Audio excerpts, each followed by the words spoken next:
Hello, আশা করি আপনারা সবাই ভালো আছেন। আমি আমার ইউটিউব চ্যানেলের জন্য একটি লোগো বানিয়েছি, যেটা আপনারা স্ক্রিনে দেখতে পাচ্ছেন। এটা অনলাইন থেকে ফ্রিতে করা। আর এটা যখন আমি আমার ইউটিউবে আপলোড করেছি তখন এরকম দেখাচ্ছে। তো আমি কিভাবে এটা করেছি সেটা স্টেপ বাই স্টেপ প্রসেস আপনাদেরকে দেখাবো, যাতে আপনারাও অনলাইন থেকে ফ্রিতে আপনাদের ইউটিউবের জন্য লোগো প্রিপেয়ার করতে পারেন এবং খুব কম সময়ে। আশা করি আপনারা আমার সাথেই থাকবেন। আসুন শুরু করা যাক।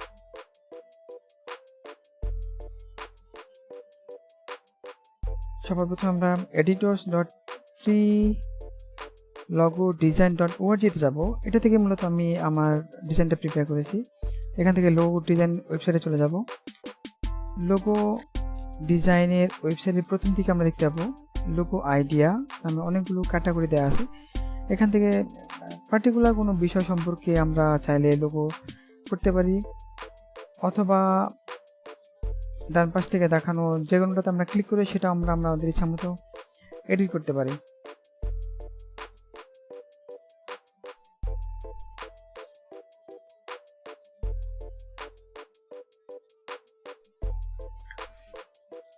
এখানে 1 থেকে 111টা পেজ আছে, মানে অসংখ্য ডিজাইন দেওয়া আছে।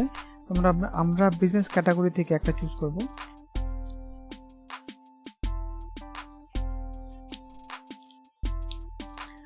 আপনার ডিজাইন পছন্দ হলে ডিজাইনের উপর ক্লিক করে অ্যাডে ক্লিক করতে হবে। আমরা এডিটিং পেজে চলে আসছি। এখান থেকে মূলত আমরা আমাদের লোগোর টেক্সট, মূল logo plus background colour, others colour সব চেঞ্জ করতে পারবো।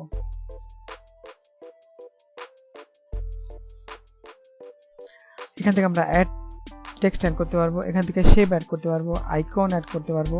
এখান থেকে চাইলে অন্য কোনো লোগো আমরা এখানে নিয়ে আসতে পারবো। ব্যাকগ্রাউন্ড চেঞ্জ করার জন্য এটা, সেভ করার জন্য এবারে আমরা ক্লিক করব। এটা হচ্ছে লেয়ার অপশন।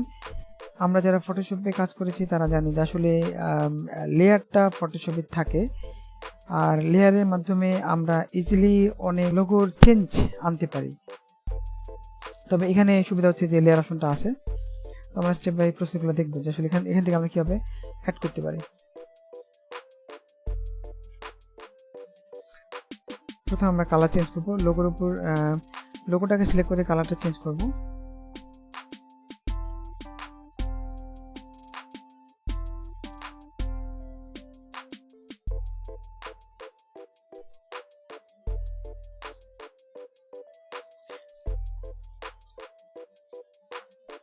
পুনরায় আবার লোগোটাকে সিলেক্ট করে আমরা আবার কালারটাকে চেঞ্জ করব। মূলত আমি লাল এবং সবুজের একটা কম্বিনেশন আমার লোগোর মধ্যে আনতে চাচ্ছি।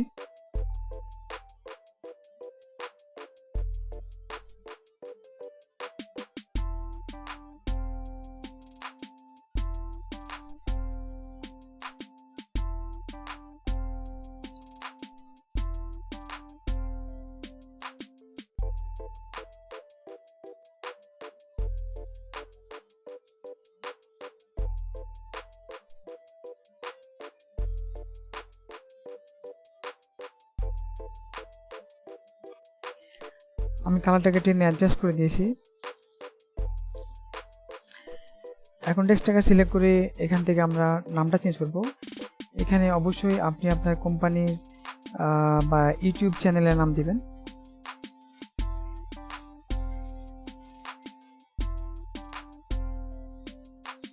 আপনারা চাইলে 2টা বা 1টা যে কোনো টেক্সট অ্যাড করতে পারেন। আসলে এখানে ইচ্ছা মতো অ্যাড করা যায়।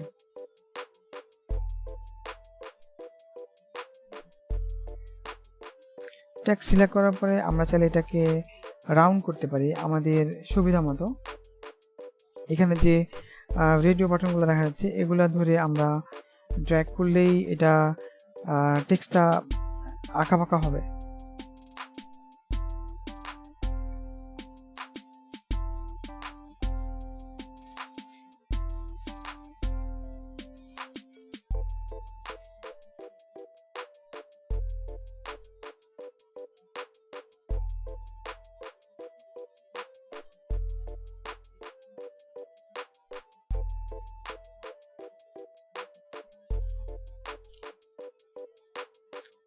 লোগো ঠিক সেন্টারে যাতে থাকে এই জন্য আমি একটু অ্যাডজাস্ট করে দিতেছি।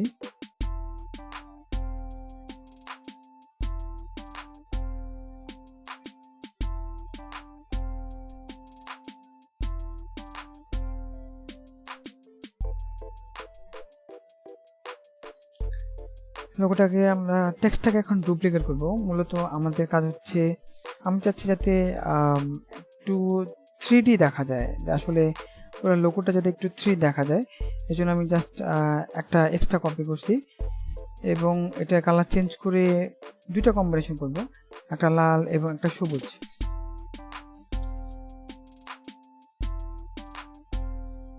আমরা একটু 3D ভাব দেখতে পাচ্ছি এখান থেকে।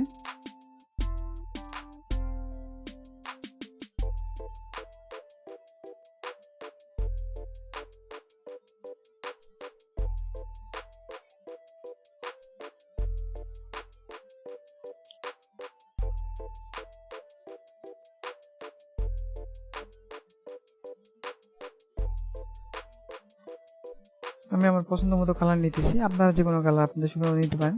এখানে একটা সুবিধা হচ্ছে যে এখানে আসলে প্রফেশনাল কালারিংটা ইউজ করা হয়েছে, যে পার্টিকুলার কোনো কালার দেওয়া আছে এখান থেকে চুজ করতে হবে তা না, আপনি চাইলে আপনার ইচ্ছা মতো কালার কম্বিনেশন করে নিতে পারেন। এটা ভালো, কারণ এটা আসলে সব জায়গায় থাকে না। এখন আমরা একটা টেক্সট আরেকটা টেক্সটের উপরে বসাবো।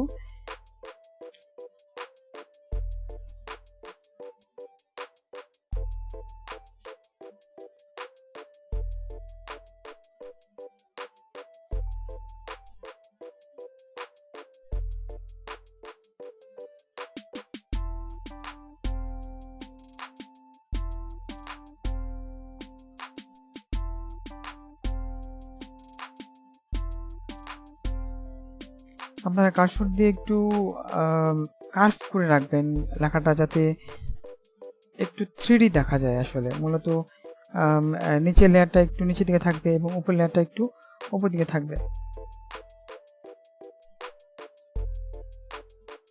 আমি লোগোটাকেও ডুপ্লিকেট করে নিয়েছি, যাতে আমরা এখানে একটা শেড নিয়ে আসতে পারি, জাস্ট যাতে এটা দেখে 3D মনে হয়।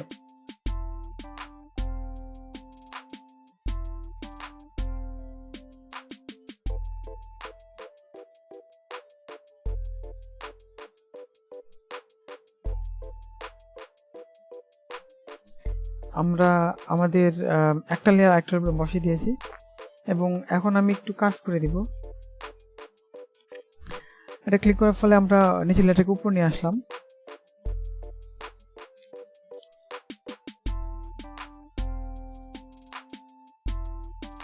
আমরা একটু কাজ করে দিছি, নিচের লেয়ারটাকে একটু কাজ করে দিছি, যাতে আমরা ইজিলি একটু শেড, যাতে লোগো নিচে একটু শেড আসে। এখন পুরো লোগোর নিচে ব্যাকগ্রাউন্ড কালারটা আমরা চেঞ্জ করব, ব্ল্যাক করে দিছি, কারণ হচ্ছে এটা অবশ্যই পেইড ভার্সন।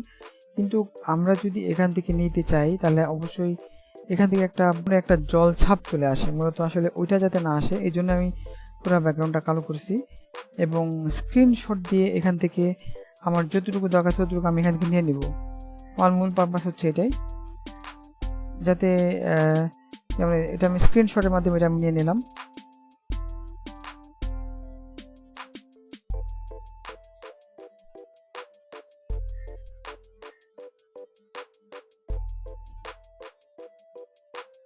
আমরা চাইলে পরবর্তীতে আমাদের কালো ব্যাকগ্রাউন্ডটা ইজিলি রিমুভ করতে পারবো।